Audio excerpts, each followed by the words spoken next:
എല്ലാവർക്കും നമസ്കാരം. MT എന്ന വലിയ എഴുത്തുകാരൻ്റെ വിയോഗത്തിൻ്റെ തീരാ നഷ്ടത്തിൻ്റെ ഒരു വലിയ വേദനയിലാണ് നമ്മളെല്ലാവരും. നമ്മൾ ആകാശത്തേക്ക് നോക്കുമ്പോൾ മേഘാവൃതമായ ഒരു ആകാശത്തെ നമുക്ക് കാണാൻ കഴിയുന്നു. തെളിഞ്ഞ ആകാശമൊക്കെ മാറിയിട്ട് MTയുടെ ആ മരണത്തോടുള്ള അല്ലെങ്കിൽ അതിൻ്റെ ഒരു ദുഃഖം എന്ന നിലയ്ക്ക് തന്നെ നമ്മുടെ ഒരു അന്തരീക്ഷം ആകെ ഒരു ഇരുണ്ട ഒരു അന്തരീക്ഷത്തിലാണ് നമ്മളുള്ളത്. ഇന്ന് ഈ വേദിയിൽ വയനാടിൻ്റെ എഴുത്തുകാരനായിട്ടുള്ള KG ബേബിയെ നമ്മൾ അനുസ്മരിക്കുകയാണ്. അദ്ദേഹത്തിൻ്റെ കർമ്മമണ്ഡലത്തെക്കുറിച്ചും അദ്ദേഹത്തിൻ്റെ എഴുത്തിനെക്കുറിച്ചുമൊക്കെ ഒന്നുകൂടെ സ്മരിക്കാൻ ഈ അവസരം നാം ഉപയോഗപ്പെടുത്തുകയാണ്. WLFൻ്റെ കഴിഞ്ഞ എഡിഷനിൽ ബേബി പങ്കെടുത്ത ഒരു വേദി കൂടിയായിരുന്നു ഇത്. 4 മാസങ്ങൾക്ക് മുൻപാണ്, ഏകദേശം സെപ്റ്റംബർ 1-ാം തീയതി ബേബിയുടെ വിയോഗമുണ്ടായത്. വയനാട്ടുകാരെ സംബന്ധിച്ച്, കേരളത്തിലെ സാംസ്കാരിക മണ്ഡലത്തെ സംബന്ധിച്ച് ഏറ്റവും വലിയൊരു നഷ്ടമാണ് ബേബിയുടെ വിയോഗം. അവിചാരിതമായിട്ടുള്ള ഒരു വിയോഗം.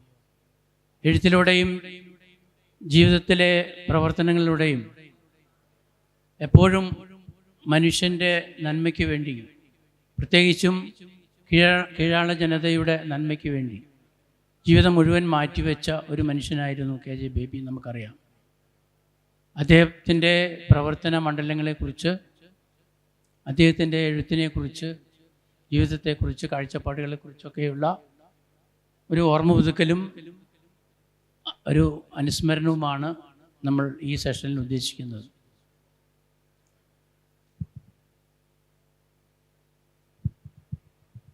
ഈ സെഷനിൽ ബേബിയോടൊപ്പം, അല്ലെങ്കിൽ ബേബിയുടെ നാട്ടുകാരൻ കൂടിയായിട്ടുള്ള നടവയൽക്കാരനായിട്ടുള്ള മിസ്റ്റർ ദേവസ്യ നടവയൽ നമ്മളോടൊപ്പമുണ്ട്.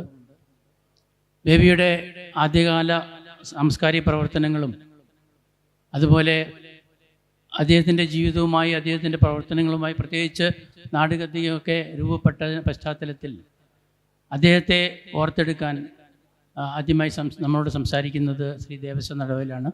അദ്ദേഹത്തെ ക്ഷണിക്കുന്നു.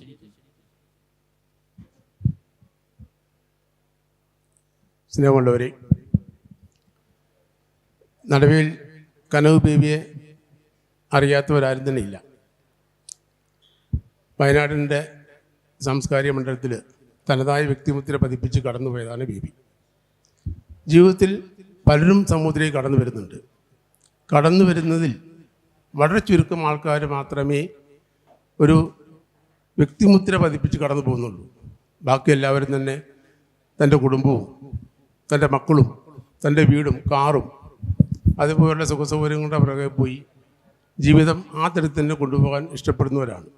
മറിച്ച് സമൂഹത്തിൻ്റെ ഉദ്ഗതിക്ക് വേണ്ടി ബന്ധപ്പെടുന്നവരും അതിനുവേണ്ടി പ്രവർത്തിക്കുന്നവരും വളരെ ചുരുക്കമാണ്. അങ്ങനെ പ്രവർത്തിക്കുന്ന ആൾക്കാരാണ് ശരിക്ക് സമൂഹത്തിൽ ഏതെങ്കിലും ഇന്നുള്ള ഈ ദൂഷിത വലയത്തിൽ നിന്ന്, അല്ലെങ്കിൽ പിന്നോക്കാവസ്ഥയിൽ നിന്ന്, അല്ലെങ്കിൽ മനുഷ്യൻ്റെ ദുരിതത്തിൽ നിന്ന് മോചിപ്പിക്കാൻ ശ്രമിക്കുന്നവർ. അങ്ങനെ വരുന്ന ആൾക്കാരുടെ അടയാളപ്പെടുത്തൽ സമൂഹത്തിൽ വിരളവുമാണ്. അങ്ങനെ ബേബി വയനാടിൻ്റെ സാംസ്കാരിക ചരിത്രത്തിൽ ഒരു നാഴികക്കല്ലാകുകയും അങ്ങനെ വയനാട്ടിലെ ജനങ്ങൾക്ക് എന്ന് സ്മരിക്കത്തക്ക രീതിയിൽ അടയാളപ്പെടുത്തലോടുകൂടി കടന്നു പോവുകയും ചെയ്തു. ഇപ്പം ഞാൻ ചിലപ്പോൾ ആലോചിക്കാറുണ്ട്, വിനോദം എന്തുകൊണ്ട് ഇങ്ങനെ ഒരു ഒരു വയനാട് ലിറ്ററേച്ചർ ഫെസ്റ്റിവൽ ഇവിടെ നടത്തി?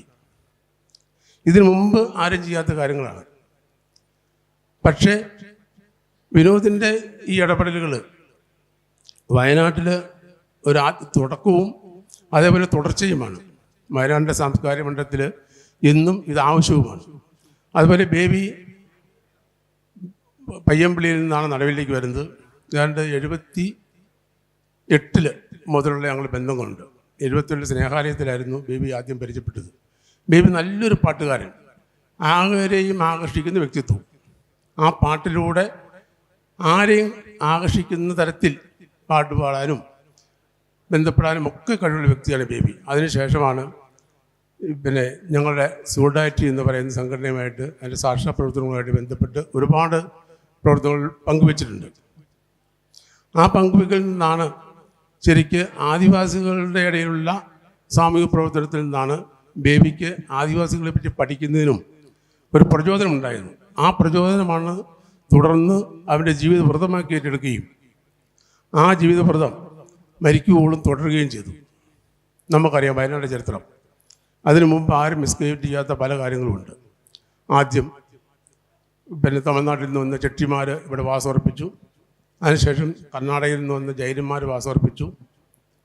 അതിനുശേഷം കണ്ണൂർ ഭാഗത്ത് നിന്ന് നായന്മാർ വാസമർപ്പിച്ചു. ബ്രിട്ടീഷുകാർ ആധിപത്യം പുലർത്തി. അതിനുശേഷം കോട്ടയിൽ നിന്നും പലയിൽ നിന്നൊക്കെ വന്ന ചേട്ടന്മാരും മറ്റു വിഭാഗക്കാരും കൂടി ആധിപത്യം പുലർത്തി. ഇങ്ങനെ ആധിപത്യം പുലർത്തിയപ്പോഴൊക്കെ തന്നെ ഇവിടുത്തെ ദേശീയവാസികളായിരുന്ന ആദിവാസികളുടെ ജീവിതങ്ങൾ ദുരിതമയമാവുകയും അവരുടെ ജീവിതത്തെ പറ്റി ചിന്തിക്കുകയും ചെയ്തു. അവരുടെ സംസ്കാരത്തെ ഇല്ലാണ്ടാക്കി, അവരുടെ ജീവിതമാർഗങ്ങളെ ഇല്ലാണ്ടാക്കി, അവരുടെ പുഴകളെ ഇല്ലാണ്ടാക്കി, അങ്ങനെ എല്ലാ തരത്തിലും ജീവിതം വഴിമുട്ടിക്കുന്ന രീതിയിലേക്ക് അധിനിവേശം കാരണമായി. ഈ അധിനിവേശത്തിൽ അധിനിവേശത്തിന് വിധേയമായവരുടെ ചരിത്രത്തെ ഗവേഷണപൂർവ്വം കാണുകയും അവരോടൊപ്പം ജീവിക്കുകയും അവർക്ക് വേണ്ടിയിട്ടുള്ള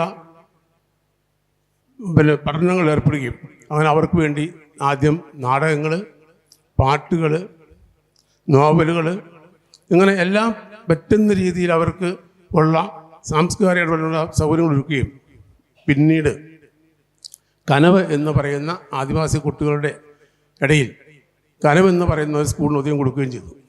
കനവിന് എനിക്ക് തോന്നുന്നു ബേബിക്ക് പ്രചോദനമായത്, ഞങ്ങൾ ഒരുപാട് ഒരുമിച്ച് യാത്ര ചെയ്തിട്ടുണ്ട്. സാരംഗ് എന്ന് പറയുന്ന അട്ടപ്പാടിയിലെ ഗോപാലൻ മാഷയുടെയും വിജയലക്ഷ്മി ടീച്ചറിൻ്റെയും ഒക്കെ ഒരു പ്രചോദനമായിരുന്നു എനിക്ക് തോന്നാറുണ്ട്. അവിടെയൊക്കെ പോയി ഒരുപാട് കാലം ബേബി താമസിക്കുകയും അങ്ങനെ ആ താമസിക്കുന്നതിൻ്റെയൊക്കെ പ്രചോദനം ഉൾക്കൊണ്ടുകൊണ്ടാണ് വയനാട്ടിൽ കനവ് എന്ന് പറയുന്ന വിദ്യാഭ്യാസം തുടങ്ങുന്നതിന് കാരണം. അതിനുമുമ്പ് ബേബി ശരിക്കും പറഞ്ഞാൽ ആദ്യം അന്ന് ആ കാലഘട്ടത്തിലെ ഒരു ലിബറേഷൻ തിയോളജിയുടെ ആകർഷണവല്യത്തിലാണ് ബേബി വന്ന് പെട്ടത്. അതുകൊണ്ടാണ് ആദ്യത്തെ പാട്ടുകളൊക്കെ ക്രിസ്തീയ ആയിട്ട് ബന്ധപ്പെട്ടൊക്കെ ഓരോ പാട്ടുകൾ വന്നു കടന്നു എന്നൊക്കെ. അങ്ങനെ ഈ ലിബറേഷൻ തിയോളജിയുടെ വ്യക്തമായി അതിനുശേഷമാണ് അതിൽ നിന്ന് മാറി പതുക്കെ ആദിവാസികളുടെ ഒരു മോചനത്തിന് വേണ്ടി അവരുടെ സംസ്കാരത്തെയും ചരിത്രത്തെയും ഒക്കെ പഠിച്ചുകൊണ്ടുള്ള നീക്കങ്ങൾ നടത്തുന്നത്. പിന്നീട് ഈ ബേബിയുടെ ഈ സാമൂഹിക പ്രവർത്തനത്തിനകത്ത് ഈ നാടുകത്തിയ നാടകമൊക്കെ നടവയിൽ അരങ്ങേറിയപ്പം ആദ്യമൊക്കെ പല വേദികളും നമ്മൾ തന്നെയായിരുന്നു അവതാരകരും. കാരണം നടവയിൽ ബേബി താമസിച്ചുകൊണ്ടിരുന്നതിൻ്റെ പുറകിൽ വലിയ മൈതാനമുണ്ടായിരുന്നു. ആ മൈതാനത്ത് രാത്രി കാലങ്ങളിൽ ഈ പാട്ടും നാടകപ്പെടുത്തവും ഒക്കെയായിട്ട് രാത്രി വെളുക്കുവോളും ഞങ്ങൾ ഒരുമിച്ച് സഹകരിച്ചിരുന്നവരാണ്. അവിടെ നിന്നാണ് ഈ നാടകം രൂപപ്പെടുന്നതും മുന്നോട്ട് പോയിക്കൊണ്ടിരുന്നതും. അതിനുശേഷം ഈ NGO സെക്ടറിലുണ്ടായിരുന്ന ഒരുപാട് ബന്ധങ്ങളുണ്ട്. ആ NGO സെക്ടറിൽ ഒരുപാട് ബന്ധങ്ങൾ കൊടകിൽ കോടെന്ന് പറയുന്നൊരു സംഘടനയുണ്ട്, മൈസൂർ സംഘടനയുണ്ട്, അതുപോലെ എറണാകുളത്തുണ്ട്. അങ്ങനെ ആ NGO സംഘടനകളുമായിട്ട് ഒരു നെറ്റ്വർക്കിനകത്താണ് ബേബിക്ക് ഒരുപാട് വേദികൾ ഈ നാടകത്തിൽ അവതരിപ്പിക്കാൻ കിട്ടിയത്. ആ വേദികൾ അവതരിപ്പിച്ച നാടകങ്ങളാണ് പിന്നീട് സാംസ്കാരിക വേദിയുമായിട്ട് ബന്ധപ്പെട്ട് ഒരുപാട് സാധ്യതകൾ പിന്നെയും തെളിഞ്ഞു. അവിടെയൊക്കെ ബേബി തൻ്റേതായ വയനാട്ടിലെ ആദിവാസി സമൂഹത്തിൻ്റെ രോദനങ്ങളും വേദനകളുമൊക്കെ അവതരിപ്പിച്ചിട്ട് അവരിൽ നിന്ന് ഇവരോടുള്ള ഇവരുടെ വേദനകൾ അവരുടെ മുന്നിൽ അവതരിപ്പിക്കുകയും ചെയ്തു.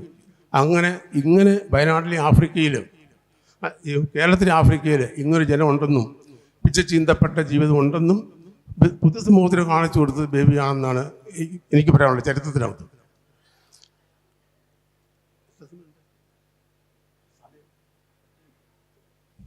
അപ്പം ഞാൻ നേരത്തെ പറഞ്ഞു, കാരണം ബേബി ഈ രീതിയിൽ അതുകൊണ്ടാണ് ബേബിയുടെ ഒരു മാവേലി മണ്ഡപം എന്ന നോവൽ എഴുതുന്നു. ആ നോവലിനകത്ത് ആദ്യം ഒരുപാട് പേരെ സമീപിച്ച് പ്രസിദ്ധീകരിക്കുന്നതിന് വേണ്ടി ആരും പ്രസിദ്ധീകരിക്കുന്ന കൂട്ടായും ഇല്ല. അതിനുശേഷം ഞങ്ങൾ കുറേ സുഹൃത്തുക്കളൊക്കെ കൂടിയിട്ടാണ് ഒരു സാമ്പത്തിക സഹായം നൽകി. അതിനകത്ത് എലമത്തിൽ ടോമി, തൃശ്ശൂരുള്ള 2 സുഹൃത്തുക്കൾ, പിന്നെ ഒരു യക്കു, ഇതൊക്കെ കൂടി സാമ്പത്തിക സഹായം കൊടുത്തുകൊണ്ടാണ് 500 പുസ്തകം ആദ്യം അടിക്കുന്നത്. ആ 500 പുസ്തകം ബേബി ഇതേപോലുള്ള പല വേദികളിലും കൊണ്ടു നടന്ന് കൊടുക്കുകയും അവിടെ നിന്നാണ് കുറച്ച് കോപ്പി സാഹിത്യ അക്കാദമിക്ക് അയക്കുകയും ചെയ്തു. അങ്ങനെയാണ് സാഹിത്യ അക്കാദമി ഇത് അവാർഡിന് കൊള്ളാമെന്നും വയനാട്ടിലേക്ക് സാഹിത്യ അക്കാദമി അവാർഡ് കടന്നു വരുന്നതിന് കാരണമായത്. പിന്നീടാണ് DC ബുക്സ് ഏറ്റെടുത്ത് 1000 കോപ്പി അടിച്ചു, പിന്നെ 32,000 കോപ്പികൾ അടിച്ച് അങ്ങനെ ബേബി പ്രചാരത്തിലേക്ക് എത്തിപ്പെട്ടു. ഏതായാലും ശരി, ഈ നമുക്കറിയാം ഈ അധിനിവേശ നശിപ്പിച്ച ഒരു സമൂഹത്തിൻ്റെ മുമ്പിൽ അവതരിപ്പിക്കുന്നതിനും അവർക്ക് വേണ്ടി അവരോടൊപ്പം ജീവിക്കുന്നതിനും അവർക്ക് വേണ്ടി തന്നെ എല്ലാം സാമൂഹികപരമായിട്ടും എല്ലാ കാര്യത്തിലും ഇടപെട്ടുകൊണ്ട് അവരുടെ ജീവിതത്തിൽ ഇതിൻ്റെ പ്രവർത്തിച്ച വ്യക്തി എന്ന നിലയ്ക്ക് ബേബി എന്നും വയനാടിന് അനുസ്മരിക്കപ്പെടും. നടവേലിന് ഒരു പേരുണ്ടാക്കി കൊടുത്തത് ബേബിയാണ്. ബേബിയുടെ സുഹൃത്തുക്കളാണെന്ന് പറയുന്നത് തന്നെ നമുക്ക് അഭിമാനമുണ്ട്.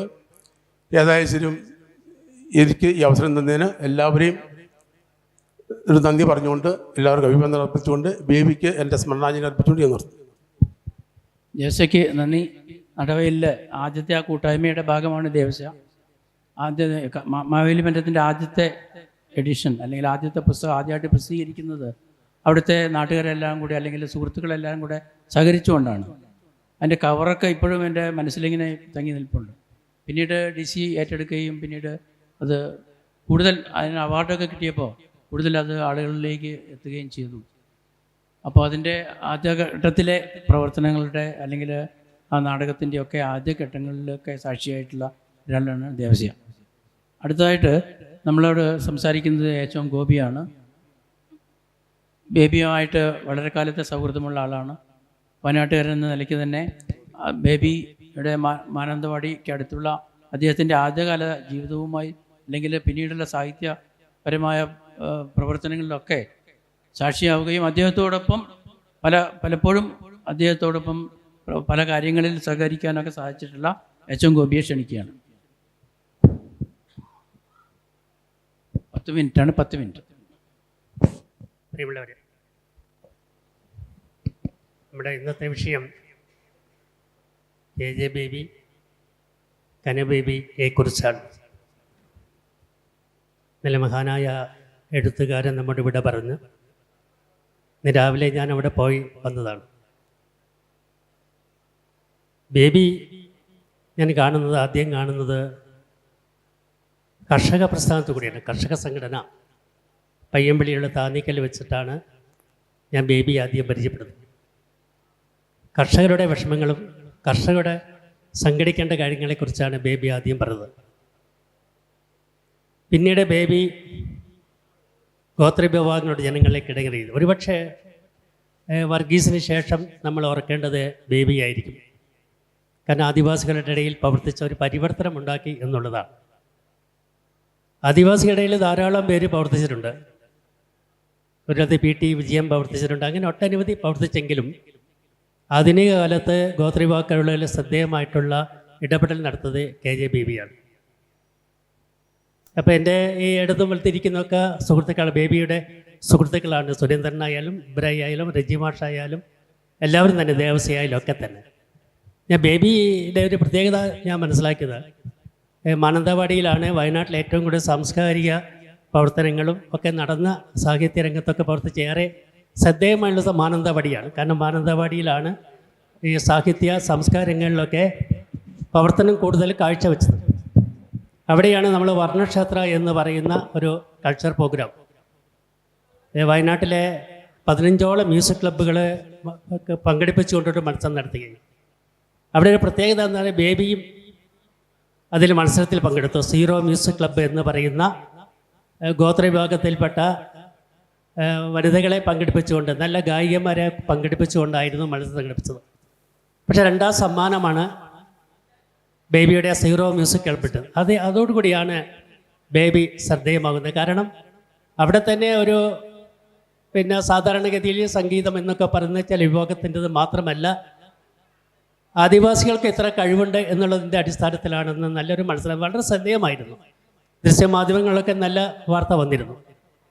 പിന്നീട് ചിത്രകലാ ക്യാമ്പ് നമ്മൾ നടത്തിയപ്പോഴാണ് ബേബി ഞാനും കൂടി വയനാട്ട് ഒട്ടനവധി സ്ഥലത്ത് ഒരു ഫണ്ട് സഹകരിക്കാനൊക്കെ പോയി നിരാശരാക്കിയായിരുന്നു. അതിൽ ബേബി മാവേലി മന്റം ഇറക്കിയപ്പോൾ മാവേലി മന്റം എനിക്ക് എൻ്റെ ഭാഗ്യവശാൽ എനിക്ക് തന്നുകൊണ്ടായിരുന്നു 2ാമത് പ്രകാശനം നടത്തിയത്. പക്ഷെ അതിലെനിക്ക് ചില വിയോജിപ്പുകൾ അപ്പം തന്നെ പ്രകടിപ്പിച്ചു. കാരണം മാവേലി മണ്ഡലത്തിലെ അടിയാന്മാരുടെയും പണിയരുടെയും ഒന്നിച്ചേർന്നിട്ടുള്ള സംഭവം, ആ അഭിപ്രായങ്ങൾ പറയുമ്പോൾ ആ വിമർശനം സാറിന് കേൾക്കാൻ തയ്യാറാവാത്തൊരു കാലഘട്ടത്തിലാണ് ബേബി വിമർശനങ്ങളും ഉൾക്കൊള്ളുന്നത്. അങ്ങനെ ബേബിയുമായിട്ടുള്ള ഒരു ബന്ധം ഗോത്രവിഭാഗക്കരളിൽ കനുവാക്ക വന്നപ്പോഴും അദ്ദേഹത്തിൻ്റേതായിട്ടുള്ള സംഭാവനകൾ, അതുപോലെ തന്നെ നാടുകന്തിയോടുകൂടിയാണല്ലോ അറിയപ്പെടുന്നത്. പക്ഷെ ബേബി എനിക്ക് വളരെ ഇഷ്ടപ്പെട്ടൊരു കാര്യങ്ങൾ, ബേബി ആരുടെയും മുന്നിൽ പോകാറില്ല, അവാർഡിന് വേണ്ടിയിട്ട് ഒന്നും പോകാറില്ല. അങ്ങനെ പൊതുരംഗത്തിൽ അങ്ങനെ പ്രത്യക്ഷപ്പെടാറില്ല. അദ്ദേഹത്തിൻ്റേതായിട്ടുള്ള കഴിവുകൾ, അദ്ദേഹം ചില പുസ്തകങ്ങൾ വായിച്ചിട്ടില്ല എന്ന് തന്നെ പറയാറുണ്ട്. ചില പുസ്തകങ്ങളൊക്കെ എൻ്റെ അടുത്ത് തന്നെ കൊണ്ടുപോയിട്ടുമുണ്ട്. പിന്നീടാണ് നല്ലൊരു വായനക്കാരനായത്. ഒരു ദിവസം ജോൺ അബ്രഹാമും പ്രസിദ്ധ പത്രപ്രവർത്തന ജയന്തനും ബേബിയും എൻ്റെ വീട്ടിൽ വരികയുണ്ടായി, അവിടെ താമസിക്കുകയുണ്ടായി. അന്ന് പലരുന്നവരെ ഈ പറയുന്ന സിനിമയെക്കുറിച്ചും ആദിവാസികളോട് പലരുന്നവരെ ചർച്ചയായിരുന്നു. ജയന്തനും ബേബിയും ജോൺ അബ്രഹാമൊക്കെ, അതൊക്കെ വലിയൊരു ജീവിതത്തിലെ വലിയൊരു അനുഭവമായിട്ട് തീർന്നിരിക്കുകയാണ്. ബേബി ഒരു വിട പറഞ്ഞത് തന്നെ ഒരു പ്രതീക്ഷത്തോടു കൂടി തന്നെയാണെന്ന് പറയാം. കാരണം മലയാള സാഹിത്യത്തിൽ രാജലക്ഷ്മി ആണ് അതിന് തുടക്കം കുറിച്ചിട്ട് ഒരു പ്രതിഷേധത്തോടു കൂടി വിട പറഞ്ഞത്. ബേബിയും അതുപോലെ തന്നെ ഒരു വിട പറഞ്ഞു എന്ന് എനിക്ക് തോന്നുന്നു. കാരണം ബേബി ഈ അന്തരിക്കുന്നതിന് ഒരു മാസം മുമ്പ് വിളിച്ചിരുന്നു. എവിടെ വെച്ചാൽ അവിടെ ഒരു തുടി എന്ന് പറയുന്നൊരു സാംസ്കാരിക വേദിയുണ്ട് എൻ്റെ ഗ്രാമത്തിൽ. അവിടെ വന്നാൽ എൻ്റെ വീട്ടിൽ വരും.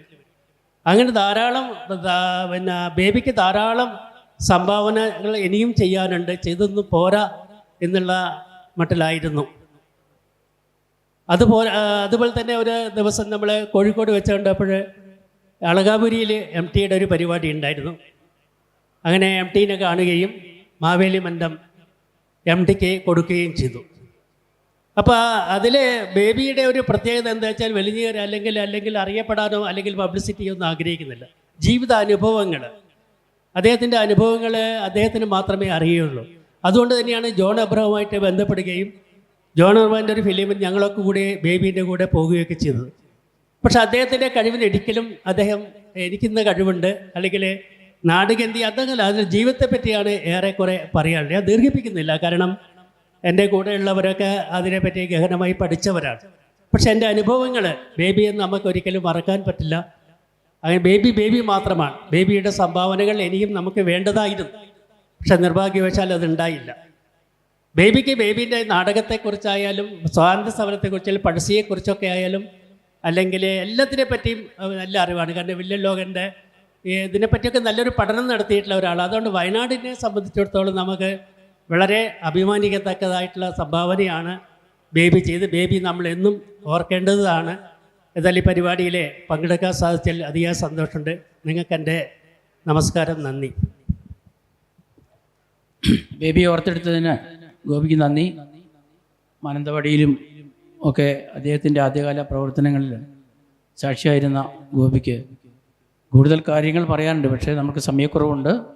നമുക്ക് 5 മണിക്ക് ഈ പ്രോഗ്രാം തീർക്കേണ്ടതാണ്, ഈ സെഷൻ തീർക്കേണ്ടതാണ്. അടുത്തായിട്ട് ഞാൻ ക്ഷണിക്കുന്നത് നമുക്കെല്ലാം സുപരിചിതയായിട്ടുള്ള എഴുത്തുകാരി ഷീല ടോമിയെയാണ്. ഒരു എഴുത്തുകാരനായിട്ടുള്ള KJ ബേബിയെ ഓർത്തെടുക്കാൻ ഉള്ള അവസരം ആണ്. നമുക്കറിയാം, വലിയ എന്ന നോവലിലൂടെ മലയാളി വായനക്കാരിലും അതിൻ്റെ ഇംഗ്ലീഷ് പരിഭാഷയിലൂടെ ലോകത്ത് പലയിടത്തും വായനക്കാരിൽ സ്ഥാനം പിടിച്ച ഒരു വയനാട്ടുകാരിയായ എഴുത്തുകാരിയാണ് ഷീല ടോമി. ഷീല ടോമിയുടെ വല്ലിയിൽ കാടോരം സ്കൂൾ എന്ന കനവിൻ്റെ ഒരു പതിപ്പ് പോലെ ഒരു സ്കൂൾ അതിൽ അവതരിച്ചിട്ടുണ്ട്, അല്ലെങ്കിൽ അതിൽ ഉൾപ്പെടുത്തിയിട്ടുണ്ട്. അപ്പോൾ അത്രത്തോളം ഒരു ബേബിയുടെ സ്വാധീനം ഷീല ടോമിയുടെ എഴുത്തിൽ ഉണ്ട് എന്നതിൻ്റെ ഒരു തെളിവ് കൂടിയാണത്. അല്ലെങ്കിൽ ബേബിക്കുള്ളൊരു ആദരവ് കൂടിയാണത്. അത്തരത്തിൽ ബേബിയുടെ എഴുത്തുകാരൻ എന്ന ബേബിയെയും അല്ലെങ്കിൽ എഴുത്തിൽ എത്രത്തോളം ബേബിയുടെ സ്വാധീനമോ അല്ലെങ്കിൽ ബേബിയോടുള്ള ആദരവ് എത്രത്തോളം വന്നിട്ടുണ്ടെന്ന് സൂചിപ്പിക്കാനായിട്ട് ഷീല ടോമിയെ ക്ഷണിക്കുകയാണ്. എല്ലാവർക്കും എൻ്റെ വിനീതമായ നമസ്കാരം. പ്രിയപ്പെട്ട ബേബി ചേട്ടനെ അനുസ്മരിക്കുന്ന ഈ വേദിയിലേക്ക് എന്നെ ക്ഷണിച്ചതിന് ആദ്യമായിട്ട് WLF-ൻ്റെ പ്രവർത്തകർക്ക് നന്ദി പറയുകയാണ്. ചില സമയങ്ങളുണ്ട് നമുക്ക് വാക്കുകളെല്ലാം അപ്രസക്തമായി പോകുന്ന ചില സമയങ്ങൾ. ഇപ്പം നമുക്കറിയാം, ഇന്ന് നമ്മൾ അങ്ങനെ ഒരു അവസ്ഥയിലാണ്. ഇന്നലെ ക്രിസ്മസിൻ്റെ ആ സന്തോഷമെല്ലാം കഴിഞ്ഞ് ഇരുണ്ടപ്പോഴേക്കും മലയാളത്തിൻ്റെ MT ഇല്ലാതായി. ആ നക്ഷത്രം മാഞ്ഞ ഒരു സങ്കടത്തോടെ ഇന്നത്തെ പുലർന്നിരിക്കുകയാണ്. MT ഒരിക്കലും പറഞ്ഞിട്ടുണ്ട്, കഥാകാരന്മാർ ഈ ലോകത്തിൽ നിന്ന് വിട പറയുന്നത് അവർ കഥ പറയാനായിട്ട്, അവരുടെ കഥകൾ കേൾക്കാനായിട്ട് ദൈവം അവരെ ക്ഷണിക്കുന്നത് കൊണ്ടാണ് എന്ന്. EP സുഷമയുടെ ഒരു അനുസ്മരണ പരിപാടിയിൽ MT പറഞ്ഞതാണത്. അതുപോലെ തന്നെ MT ദൈവത്തിന് കഥ പറഞ്ഞു കൊടുക്കാനായിട്ട് ഇന്നലെ രാത്രി കടന്നുപോയി. അതുപോലെ നമ്മുടെ പ്രിയപ്പെട്ട ബേബി ചേട്ടൻ നമ്മളോട് പറഞ്ഞ കഥകളൊക്കെ മതിയായി എന്ന് തോന്നിയിട്ടാണോ, അദ്ദേഹം പറഞ്ഞ കഥകൾ നമ്മളൊന്നും ശ്രവിക്കുന്നില്ല എന്ന് കരുതിയിട്ടാണോ എന്നറിയില്ല. ദൈവത്തിന് കഥ പറഞ്ഞു കൊടുക്കാനായിട്ട് അദ്ദേഹവും സ്വന്തം തീരുമാനമെടുത്ത് അങ്ങ് കടന്നു പോയിരിക്കുകയാണ്. നമുക്ക് പ്രിയപ്പെട്ട ചിലരെക്കുറിച്ച് നമ്മൾ അനുസ്മരിക്കാൻ പറഞ്ഞാൽ അത് നമുക്ക് ഏത് വാക്കുകൾ കൊണ്ട് അവരെ വിവരിക്കുമെന്നോ, അവരുടെ വേർപാട് നമ്മിലുണ്ടാക്കിയ നടുക്കം അല്ലെങ്കിൽ നിസ്സഹായത എത്രമാത്രമെന്നോ നമുക്ക് പറഞ്ഞ് ബോധിപ്പിക്കാൻ ചിലപ്പോൾ സാധിച്ചെന്ന് വരില്ല.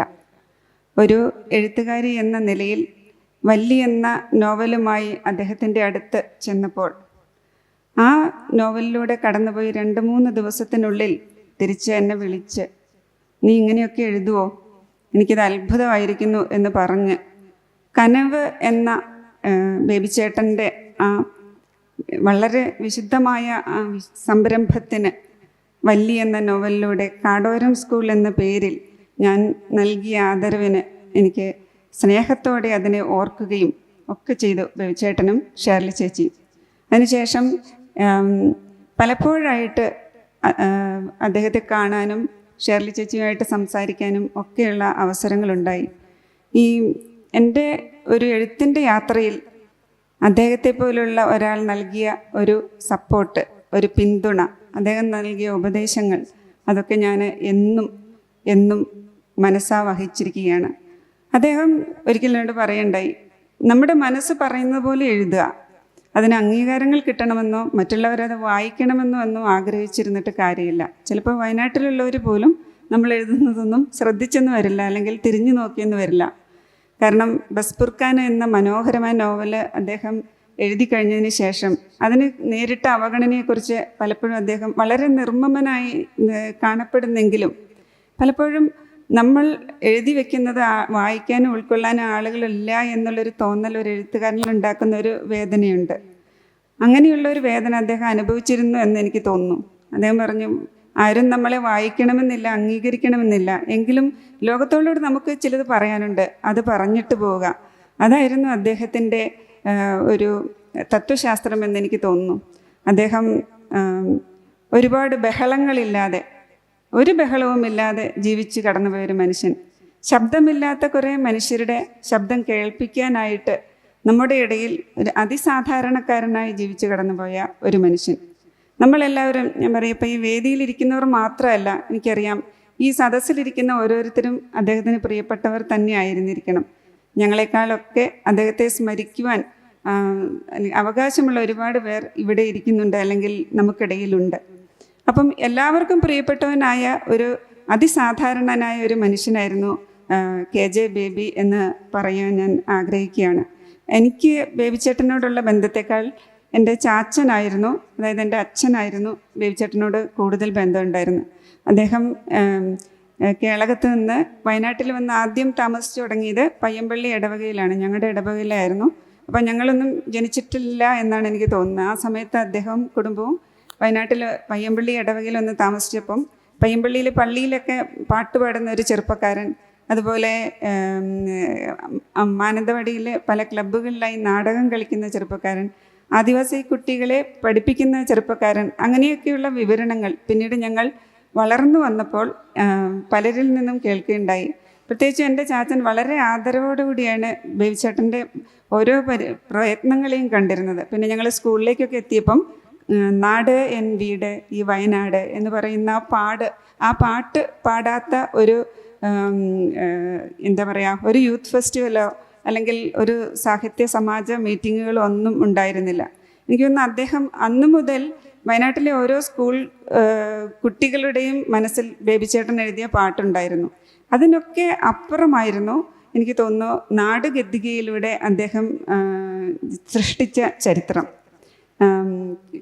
കപ്പയ്ക്കും കലപ്പയ്ക്കും ഒപ്പം വിൽക്കപ്പെടുവാൻ മാത്രം അല്ലെങ്കിൽ പണയം വയ്ക്കപ്പെടുവാൻ മാത്രം അടിമ മനോഭാവത്തോടെ ജീവിക്കേണ്ടി വന്ന അല്ലെങ്കിൽ അടിമത്തത്തിന് അകപ്പെട്ടിരുന്ന ഒരു ജനവിഭാഗത്തെ, വയനാടിനെ വയനാടാക്കി മാറ്റിയ ഇവിടുത്തെ ആദിമവാസി ജനവിഭാഗത്തെ, അവരുടെ സ്വപ്നങ്ങളെ നേരിട്ട് കണ്ടറിഞ്ഞ് അവരോടൊപ്പം ഇറങ്ങിച്ചെന്ന്, വെറുതെ ഞാനൊക്കെ എഴുതി വയ്ക്കുന്ന പോലെ താളിൽ പുസ്തകത്താളിൽ എഴുതി വയ്ക്കുകയല്ല, അദ്ദേഹം അവരോടൊപ്പം ഇറങ്ങിച്ചെന്ന് അവരിൽ ഒരാളായി ജീവിച്ച് സ്വന്തം മക്കളെ പോലും അവരോടൊപ്പം വളർത്തി അവരോടൊപ്പം പഠിപ്പിച്ച് ഈ പറയുന്ന വാക്കും ചെയ്യുന്ന പ്രവൃത്തിയും ഒന്നാക്കി മാറ്റിയ ഒരു മനുഷ്യൻ.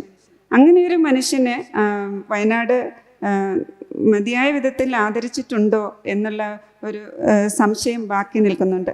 അദ്ദേഹം ഒരിക്കൽ അദ്ദേഹത്തിൻ്റെ ഗുഡ് ബൈ മലബാർ എന്ന നോവലിൻ്റെ അവസാനം എഴുതിയ നോവലിൻ്റെ ആമുഖത്തിൽ ഇങ്ങനെ പറഞ്ഞിട്ടുണ്ട്: സുഹൃത്തെ, ഒത്തിരി തിരക്കുകൾക്കിടയിലാണ് നിങ്ങൾ ഈ പുസ്തകം വായിക്കുന്നത് എന്ന് എനിക്കറിയാം, എനിക്ക് നന്ദിയുണ്ട്.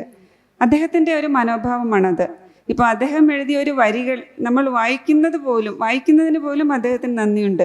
നമ്മുടെ തിരക്കുകൾക്കിടയിൽ അദ്ദേഹത്തിൻ്റെ 2 വരികൾ വായിക്കാൻ നമ്മൾ സമയം കണ്ടെത്തുന്നത് പോലും അതൊരു സന്തോഷമായി കണ്ടെത്തിയ ഒരു മനുഷ്യനാണ് അദ്ദേഹം.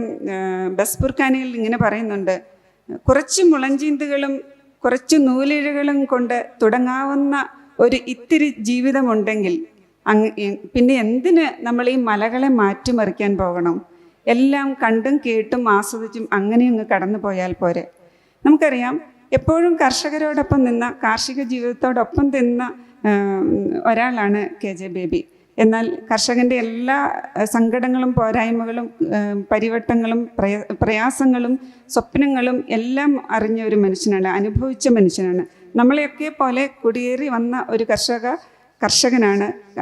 അതുകൊണ്ട് തന്നെ അദ്ദേഹം എപ്പോഴും കർഷകൻ്റെ സ്വപ്നങ്ങളും കർഷകൻ്റെ വേദനകളും എല്ലാം അദ്ദേഹത്തിൻ്റെ കൃതികളിൽ, പ്രത്യേകിച്ചും ബസ്പുർഖാനയിൽ ആദ്യകാലത്തെ നമുക്ക് മുമ്പുള്ള നമ്മുടെ തലമുറയിലെ കുടിയേറ്റ ജീവിതത്തെ അദ്ദേഹം പകർത്തി വെച്ചിട്ടുണ്ടായിരുന്നു. പക്ഷേ എനിക്ക് തോന്നിയിട്ടുള്ളത് നമ്മുടെ മറ്റ് പല നാടുകളിലെയും പ്രാദേശിക ജീവിതങ്ങൾ പകർത്തുമ്പോഴുള്ള ഒരു അംഗീകാരം വയനാടൻ ജീവിതം പകർത്തുമ്പോൾ പലപ്പോഴും സാഹിത്യത്തിലാണെങ്കിലും അല്ലെങ്കിലും കിട്ടാറില്ല. അതിൻ്റെ കാരണം എന്താണെന്ന് ചോദിച്ചാൽ എനിക്കറിയില്ല.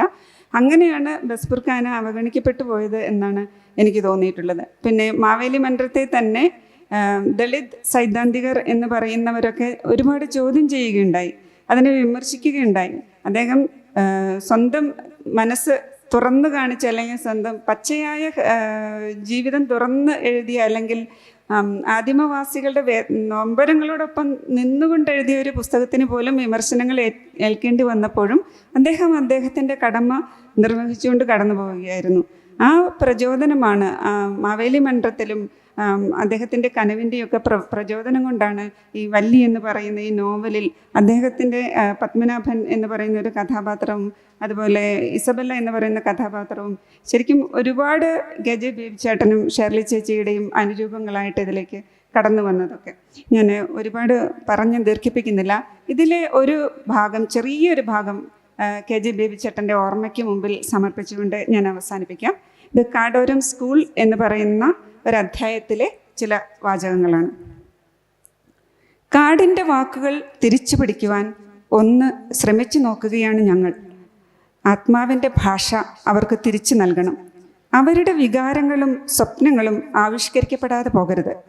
അവരുടെ പാട്ടുകളിൽ താളമേളങ്ങളിൽ നിറയുന്ന നന്മ, ഉണ്മ മനസ്സിലാക്കപ്പെടാതെ പോകരുത്. 4 മണിപ്പുഴ കടന്ന് എന്നും ഞങ്ങൾ ഓടിയെത്തുന്നത് അതിനു വേണ്ടിയാണ്. ഒക്കെ അതേപടി സംരക്ഷിക്കണമെന്നല്ല, മാറ്റം വേണം.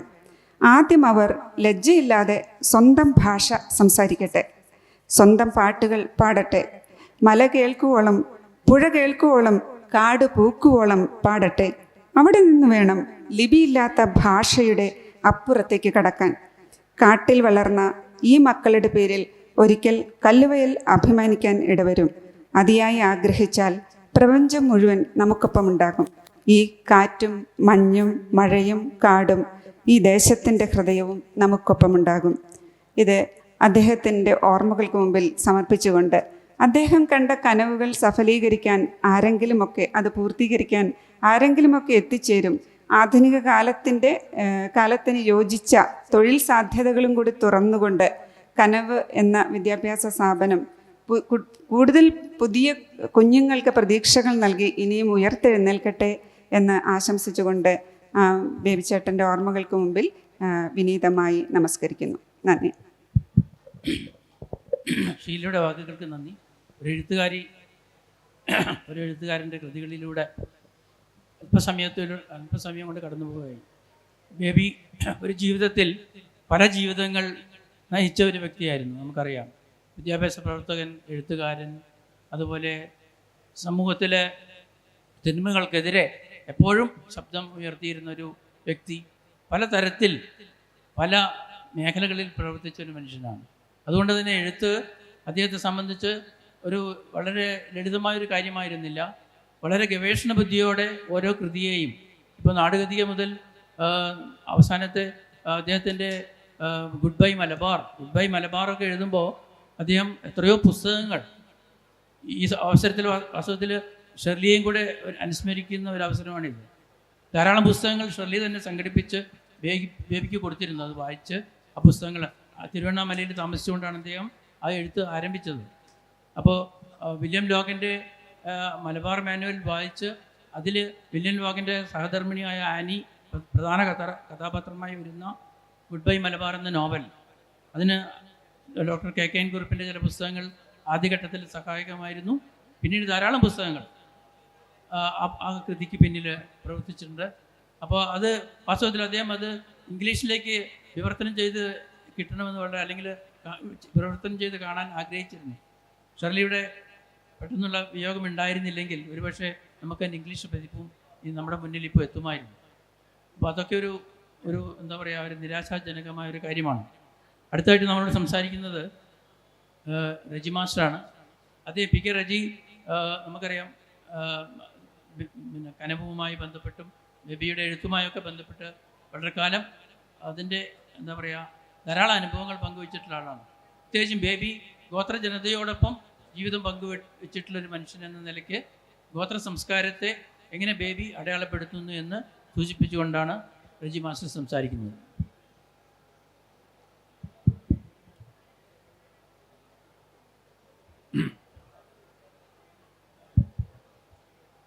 എല്ലാവർക്കും നമസ്കാരം. 1980 ഞാൻ കോഴിക്കോട് സർവകലാശാലയിൽ പഠിച്ചുകൊണ്ടിരിക്കുമ്പോൾ കവി സിവിക് ചന്ദ്രൻ എന്നെ കാണാൻ വേണ്ടി അവിടെ വരുന്നു. അദ്ദേഹം എന്നോട് വളരെ ആധികാരിക സ്വരത്തിൽ ഇങ്ങനെ പറഞ്ഞു, റജി, നീ ഇപ്പോൾ തന്നെ പുൽപ്പള്ളിക്ക് പോകണം, നിൻ്റെ വീട്ടിലേക്ക്. നാളെ അവിടെ കുറച്ച് ആദിവാസി കലാകാരന്മാരും കലാകാരികളും നിൻ്റെ വീട്ടിലെത്തും. ഞാൻ മടിച്ചില്ല, നേരെ പുൽപ്പള്ളിയിലേക്ക് വന്നു. വളരെ വിനീതവും ദരിദ്രവുമായ എൻ്റെ വീട്ടിലേക്ക് നാളെ നാടുകത്തിക എന്ന നാടകത്തിൻ്റെ ഒരു ടീം എത്തുകയാണ്. അന്ന് വിചാരിച്ചു, ഈശ്വര, 18ലധികം ആളുകൾക്ക് എൻ്റെ ഈ വിനീത ഗൃഹത്തിൽ അവർക്ക് ഭക്ഷണം കൊടുക്കാൻ ഞാൻ എന്തു ചെയ്യും? മടിച്ചില്ല. ഞാനും എൻ്റെ അമ്മയും അയൽപങ്കാരെയൊക്കെ പോയി കണ്ടു, കാര്യം പറഞ്ഞു. അങ്ങനെ ഞങ്ങൾക്ക് അരിയും നെല്ലും പച്ചക്കറികളും വാഴക്കുല, ചേന, ചേമ്പ്, ഇങ്ങനെ പല വസ്തുക്കൾ ഞങ്ങൾക്ക് ലഭിച്ചു. പിറ്റേ ദിവസമായപ്പോൾ KJ ബേബി അടക്കമുള്ള 18 കലാകാരികളടക്കം ഗോത്രവർഗത്തിൽപ്പെട്ടവർ എൻ്റെ വീട്ടിലെത്തുന്നു. അന്ന് രാത്രിയിൽ അവരവിടെ തങ്ങുകയാണ്, എൻ്റെ വീട്ടിൽ താമസിക്കുകയാണ്. എനിക്ക് ബേബിയുടെ നാടുകത്തിയോടൊപ്പം സഞ്ചരിക്കാൻ കിട്ടിയ വലിയൊരു അവസരമായിരുന്നു അത്. അന്ന് രാത്രിയിൽ ഞങ്ങൾ ഭക്ഷണം കഴിച്ച് കിടന്നുറങ്ങുന്നതിന് മുമ്പ്, അന്ന് ഉറങ്ങിയില്ലെന്ന് വേണം പറയാൻ, രാത്രി മുഴുവൻ രാവേറെ ചെല്ലുവോളം നാട് എൻ വീട് ഈ വയനാട് എന്ന പാട്ടടക്കം പുട്ടിൽ കണ്ടിൽ പുള്ളുകരഞ്ച് തുവരും അവയെ തുവര് തുടങ്ങിയ നിരവധി ആദിവാസി പാട്ടുകൾ തുടിയുടെ താളത്തിനൊപ്പം ചീനക്കുഴൽ നാദത്തിനൊപ്പം ഞങ്ങളെല്ലാവരും അറിഞ്ഞ് തുള്ളുകയായി, തുടി അറിയുന്നത് പോലെ. അപ്പോൾ അയൽവക്കക്കാരൊക്കെ എൻ്റെ വീട്ടിലേക്ക് വരുന്നു. എല്ലാവരും ഒരു അനുഷ്ഠാനത്തിലെന്ന പോലെ ദേവിയുടെ പാട്ടിലേക്കും ദേവിയുടെ ആട്ടത്തിലേക്കും വന്നു ചേരുകയാണ്. ഒരു പുതിയ അനുഭവമാണ് എൻ്റെ ഗ്രാമത്തിലെ എല്ലാവർക്കും ലഭിച്ചത്. എനിക്കും എൻ്റെ വീടിനും അത്തരം ഒരു അനുഭവത്തിലേക്ക് ഞങ്ങൾ ജ്വലിച്ച് ഉയരുകയായിരുന്നു എന്ന് വേണം പറയാൻ. അന്ന് രാത്രിയിൽ ഞങ്ങൾ അവിടെ തങ്ങി.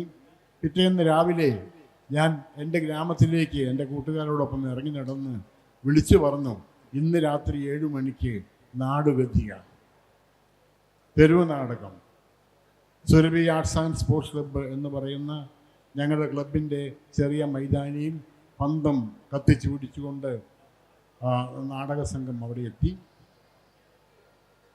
ധാരാളം ആളുകൾ ഇതെന്താണെന്ന് അറിയാൻ വേണ്ടി, എന്താണ് നാടുഗദ്ദിക, എന്താണ് ഇവർ കാണിക്കാൻ പോകുന്നത്, എന്താണ് ഇവർ ചെയ്യാൻ പോകുന്നത്. അന്നേക്ക് ഒരു നക്സലൈറ്റ് എന്ന ഒരു പേര് അന്നേക്ക് തന്നെ എനിക്ക് കിട്ടിയിരുന്നു. ജനകീയ സാംസ്കാരിക വേദിയുടെ ഒരു സജീവ പ്രവർത്തകനായിരുന്നു ഞാൻ. അപ്പോൾ എന്തോ ഒന്ന് സംഭവിക്കാൻ പോകുന്നു, എന്തോ ഒരു തീ പടരാൻ പോകുന്നു.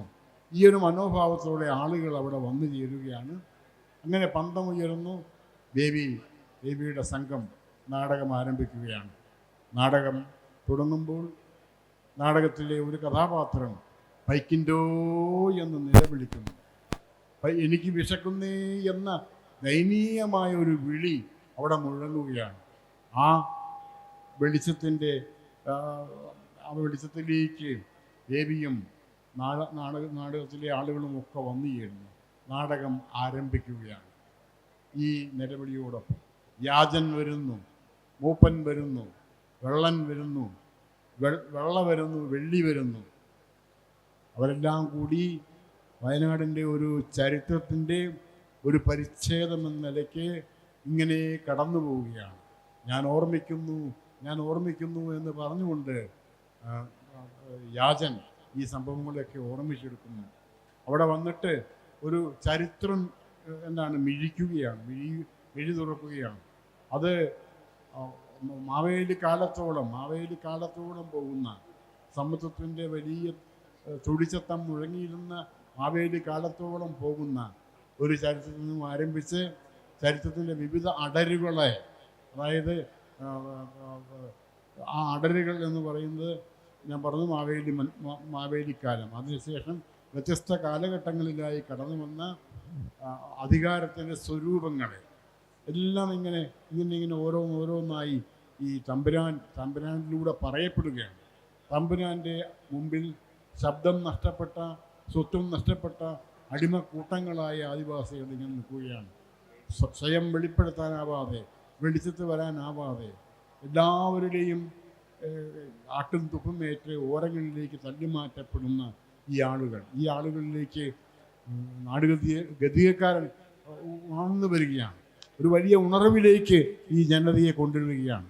അപ്പോൾ അവിടെ നിന്ന് നാടകത്തിൻ്റെ ഒരു പ്രത്യേക ഘട്ടത്തിൽ പിന്നെ ബേബി ആ നാടകത്തിൽ ഇങ്ങനെ പറയുന്നു, ക്ഷമിക്കണം, അത് ഒരു വാക്യം വായിക്കാം. അമ്മമാരെ, നമ്മുടെ ഭാഷ നിലനിൽക്കാനായി കുഞ്ഞുങ്ങൾക്ക് മുലപ്പാലും താരാട്ടുപാട്ടും കൊടുക്കണേ. കാരണവന്മാരെ, മനുഷ്യസ്നേഹത്തിൻ്റെ കണ്ണി ഇവിടെ നിന്ന് അറ്റുപോകാതിരിക്കാനായി കുഞ്ഞുങ്ങൾക്ക് മാവേലി കഥയും തുടിയും കൊടുക്കണേ. ഈ ഒരു തുടിയും ചീനവും പാട്ടും എല്ലാം ആദിവാസിയുടെ ഹൃദയത്തിലേക്ക് കൊടുക്കുകയും ആദിവാസിയുടെ ഹൃദയത്തിൻ്റെ ഉള്ളിൽ നിന്ന്, സംസ്കൃതിയുടെ ഉള്ളിൽ നിന്ന് എല്ലാം എടുക്കുകയും അങ്ങനെ ഇതാ വലിയൊരു സംസ്കൃതിയുടെ ജനത, മൂകരാക്കപ്പെട്ട ജനത, ഇവരുടെ വിമോചനം എന്ന് പറയുന്നത് കാലത്തിൻ്റെ ആവശ്യമാണ്. ആ ഒരു വിമോചനത്തിന് വേണ്ടി ഗദ്യക്കാരൻ ആടുകയും പാടുകയും ചെയ്യുന്നു. തുടി അറിഞ്ഞ് പാടുന്നു. എല്ലാവരും ഒരു വലിയ അനുഷ്ഠാനത്തിന് എന്ന പോലെ വരുന്നു. ചരിത്രം ഇങ്ങനെ കൺവഴിക്കുന്നു. പല അടരുകളായി, പല കാലങ്ങളായി, പഴശ്ശിയുടെ കാലം, ബ്രിട്ടീഷ് ഈസ്റ്റ് ഇന്ത്യ കമ്പനിയുടെ കാലം, തുടർന്ന് വന്ന കുടിയേറ്റത്തിൻ്റെ കാലം, ഇവരെല്ലാം അധിനിവേശം സാധിക്കുമ്പോൾ തമ്പുരാൻ അതിനെല്ലാം വക്താവായി വരികയും തമ്പുരാന് വേണ്ടി ഇവരോടൊക്കെ ഇവർ തമ്പുരാൻ പറയുന്നത് പോലെ അണിനിരക്കണം, അല്ലെങ്കിൽ ശബ്ദിക്കണം, സിന്ദാബാദ് വിളിക്കണം. ഇതാ കമ്മ്യൂണിസ്റ്റ് വരുന്നു, ഞാനിപ്പോൾ കമ്മ്യൂണിസ്റ്റ് അല്ല, കമ്മ്യൂണിസ്റ്റുകളുടെ കൂടെ നീ കൂട്ടരുത്, വയസ്സായവരെയൊക്കെ അവർ കൊന്നുകളയും. പിന്നീട് പറയുന്നു, അതെ ഞാൻ കമ്മ്യൂണിസ്റ്റാണ്, വാടാ. അങ്ങനെ വന്നിട്ട് കമ്മ്യൂണിസം സിന്ദാബാദ്, ഇൻകിലാ സിന്ദാബാദ്, അതുവരെ കൊണ്ട് വിളിപ്പിക്കുകയാണ്. ഇതൊന്നും മനസ്സിലാവുന്നില്ല ഈ ആദിവാസി ജനതയ്ക്ക്. അവസാനം വിമോചന സമരം വരുമ്പോൾ അവിടെയും തമ്പുരാൻ മുമ്പിൽ വന്ന് വിമോചന സമരം നയിക്കുകയാണ്. അങ്ങനെ ഗാന്ധിയോടൊപ്പം, ഗാന്ധി പ്രസ്ഥാനത്തോടൊപ്പം, കമ്മ്യൂണിസ്റ്റോടൊപ്പം, കമ്മ്യൂണിസ്റ്റ് വിരുദ്ധതയോടൊപ്പം എല്ലാം തമ്പുരാൻ ഇവരെ ഇങ്ങനെ കൊണ്ട് നടന്നിട്ട് ഏറ്റവും ഒടുവിൽ വിധിയക്കാരൻ പറയുകയാണ്, ഈ പ്രസ്ഥാനങ്ങൾക്കൊക്കെ അതിൻ്റെതായ നന്മകളുണ്ട്, പക്ഷേ തമ്പുരാൻ എല്ലാ കാലത്തും നിങ്ങളെ അടിമയാക്കുന്നതിന് വേണ്ടി, അടിമകളാക്കി നിലനിർത്തുന്നതിന് വേണ്ടി ഇതാ നിങ്ങൾക്ക് വേണ്ടി അയാൾ സംസാരിക്കുന്നു എന്ന മട്ടിൽ, നിങ്ങളുടെ ഒപ്പം നിൽക്കുന്നു എന്ന മട്ടിൽ നിങ്ങളെ ചൂഷണം ചെയ്തുകൊണ്ടേയിരിക്കുന്നു. അതുകൊണ്ട് നമുക്ക് നമ്മുടെ മാവേലിക്കാലത്തിലേക്ക് പോകാം മക്കളെ, നമുക്ക് നമ്മുടെ തുടിയും ചീനിയുമായി മുന്നേറാം മക്കളെ. അങ്ങനെ തമ്പുരാനെ ഒരു വലിയ അനുഷ്ഠാനത്തിൽ എന്ന പോലെ ഹോയ് ബുദ്ധ ഹോയ്, ഹോയ് ബുദ്ധ ഹോയ്, മന്ദം തല വെട്ടിക്കള, കൊടവയറ് കുത്തിക്കള, തമ്പുരാനെ നിഷ്കാസിതനാക്കാൻ വേണ്ടി, തമ്പുരാൻ്റെ ഇരിപ്പിടങ്ങളെ തച്ചുടച്ചുകൊണ്ട് ഒരു ജനത മുന്നോട്ട് പോവുകയാണ്. കനവിൻ്റെ ലോകത്തേക്ക്, കനവ് പാടത്തേക്ക്, കനവ് സ്വപ്നങ്ങളിലേക്ക്.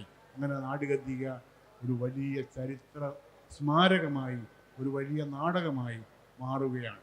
അങ്ങനെ കേരളത്തിൻ്റെ നാടക ചരിത്രത്തിൽ ആദ്യമായി തെരുവ് നാടകത്തിൻ്റെ ഒരു വലിയ ശൃംഖല ഉണ്ടാക്കുകയും ഒരു തരംഗമുണ്ടാക്കുകയും അതുവഴി ആ നാടകം വഴി KJ ദേവി ആദിവാസി സംസ്കൃതിയുടെയും ആദിവാസി വിമോചനത്തിൻ്റെയും എല്ലാം ആയിട്ടുള്ള രത്നസ്നാതമായ അനുഭവത്തിലേക്ക് ദേവി നമ്മളെ കൊണ്ടുപോവുകയാണ്.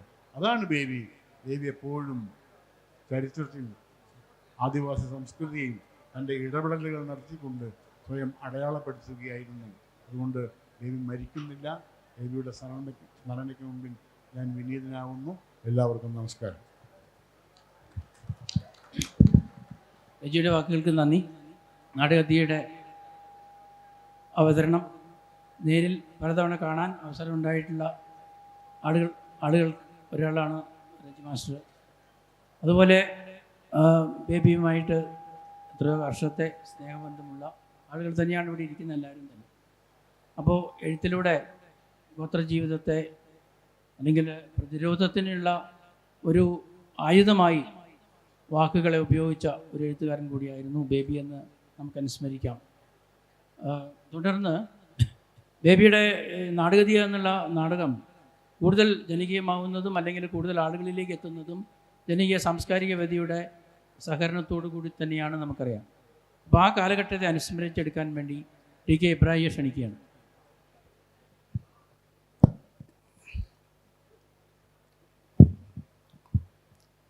WLFൻ്റെ ഈ വേദിയിൽ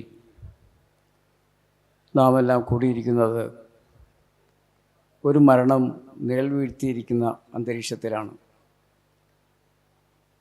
തുഞ്ചത്ത് രാമാനുജൻ എഴുത്തച്ഛനും കുഞ്ചൻ നമ്പ്യാർക്കും ശേഷം മലയാള ഭാഷ കണ്ട ഏറ്റവും മഹാനായ എഴുത്തുകാരൻ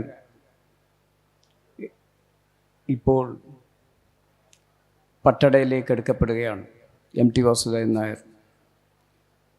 ഇവിടെ കൂടിയിരിക്കുന്ന ഒരാൾ പോലും അദ്ദേഹത്തിൻ്റെ സിനിമയോ അദ്ദേഹത്തിൻ്റെ ചെറുകഥയോ അദ്ദേഹത്തിൻ്റെ നോവലോ വായിക്കാത്തവരായി ഉണ്ടായിരിക്കും എന്ന് ഞാൻ വിശ്വസിക്കുന്നില്ല.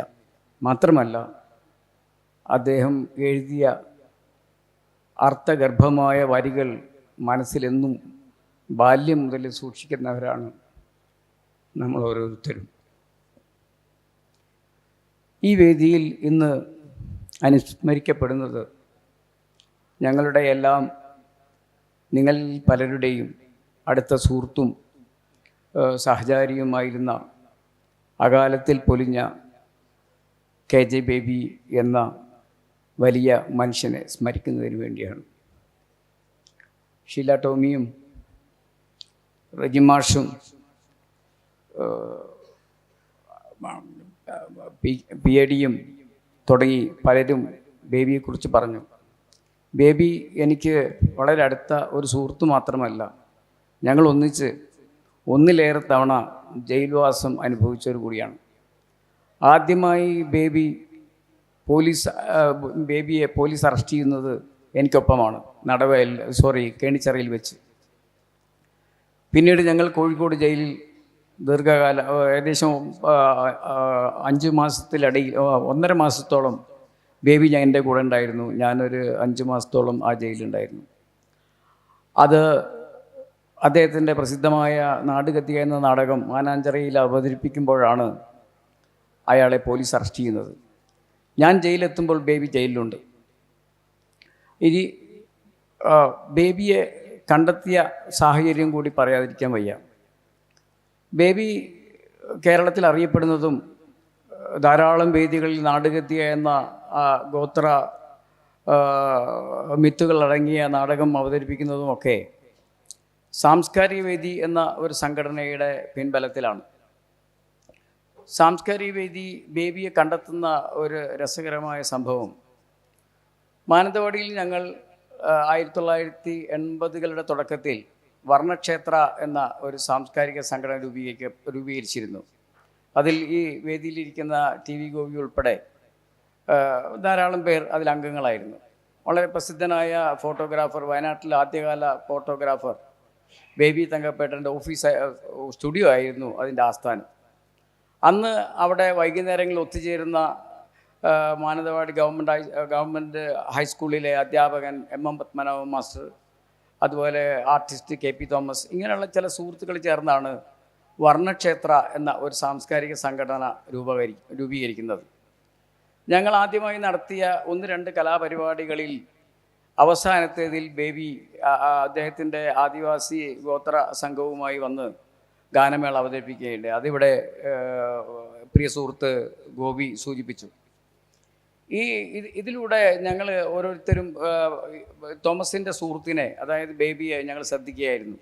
ഉയരം കൂടി താടി വച്ച വളരെ എപ്പോഴും സുസ്മേരവതനായി കാണപ്പെടുന്ന ബേബിയിൽ എന്തൊക്കെയോ ഒളിഞ്ഞിരിപ്പുണ്ട് എന്ന് അന്നേ ഞങ്ങൾക്ക് തോന്നിയിരുന്നു. അങ്ങനെ ഈ കലാകാരനെ കുറിച്ച് സംസാരിക്കുകയും പ്രിയ സുഹൃത്ത് സിവിക് ചന്ദ്രൻ അതിനുമായി അദ്ദേഹത്തെക്കുറിച്ച് കാര്യങ്ങൾ വിശദീകരിക്കുകയും ചെയ്തപ്പോൾ സിവിക്ക് അദ്ദേഹത്തെ പരിചയപ്പെടാൻ താല്പര്യപ്പെട്ടു. അന്ന് ബേബിയുടെ കയ്യിലുണ്ടായിരുന്ന അവസാനത്തെ ഒരു കലാരൂപം എന്ന നിലയ്ക്ക് അദ്ദേഹത്തിൻ്റെ കയ്യിലുണ്ടായിരുന്ന ഒരു ഗോത്ര മിത്തുകളും അതുപോലെ ചരിത്രവും ഒക്കെ ഉൾപ്പെടുത്തിയിട്ടുള്ള നാടുകത്തിക എന്ന നാടകത്തെക്കുറിച്ച് സിവിക്കിനോട് സംസാരിച്ചു. സിവിക്ക് ബേബിയെ കാണുന്നു. അന്ന് പ്രവർത്തനം ആരംഭിച്ചു തുടങ്ങിയ സാംസ്കാരിക വേദിയുടെ പ്രവർത്തനങ്ങൾക്ക് ബേബിയുടെ സാന്നിധ്യവും അദ്ദേഹത്തിൻ്റെ സർഗാത്മക സിദ്ധികളും ഉപകാരപ്പെടും എന്ന് തിരിച്ചറിഞ്ഞിട്ട് ബേബിയെ സാംസ്കാരിക വേദിയുമായി ബന്ധപ്പെടുത്തുകയാണ് ഉണ്ടായത്. അങ്ങനെ ആ നാടകം ഒരുപക്ഷെ കമ്മ്യൂണിസ്റ്റാക്കി, തോപ്പിൽ ബാസിയുടെ നിങ്ങളെന്നെ കമ്മ്യൂണിസ്റ്റാക്കി എന്ന നാടകത്തിന് ശേഷം കേരളം മുഴുവൻ ആഘോഷിച്ച് നടത്തിയ ഒരു തെരുവ് നാടകമായിരുന്നു അത്. സ്റ്റേജുകളിലല്ല അവതരിപ്പിച്ചത്, പലപ്പോഴും ജനവാസ കേന്ദ്രങ്ങളിൽ പൊതുസ്ഥലത്തായിരുന്നു ആ നാടകം അവതരിപ്പിച്ചിരുന്നത്. പലപ്പോഴും പോലീസിൻ്റെയും ഭരണകൂടത്തിൻ്റെയും ഒക്കെ ധാരാളം മർദ്ദനങ്ങളും അതുപോലെ തന്നെ ഹറാസ്മെൻറ്റും ഒക്കെ ഏറ്റുവാങ്ങേണ്ടി വന്നിട്ടുണ്ട്. പല ഘട്ടങ്ങളിലും ആ നാടകത്തെ കൂടെ യാത്ര ചെയ്തവരാണ് ഞങ്ങളൊക്കെ. ഈ നാടകം വാസ്തവത്തിൽ പലരുടെയും കയ്യൊപ്പ് പിന്നീട് വീണ ഒരു നാടകം കൂടിയാണ്. ആദിവാസി മിത്തുകളും അതുപോലെ തന്നെ ആദിവാസിയുടെ ചരിത്രവും ഉൾക്കൊള്ളുന്നതാവുമ്പോൾ പോലും റെജിമാഷ് അതിലെ ചില ഭാഗങ്ങൾ ഇവിടെ ഉദ്ധരിച്ചു കഴിഞ്ഞു. അത് അന്നത്തെ സാംസ്കാരിക വേദി വെച്ച് പുലർത്തിയിരുന്ന ഒരു രാഷ്ട്രീയ കാഴ്ചപ്പാടിന് അനുഗുണമാവുന്ന രീതിയിൽ അതിനെ പരിവർത്തനം ചെയ്യപ്പെട്ടിരുന്നു.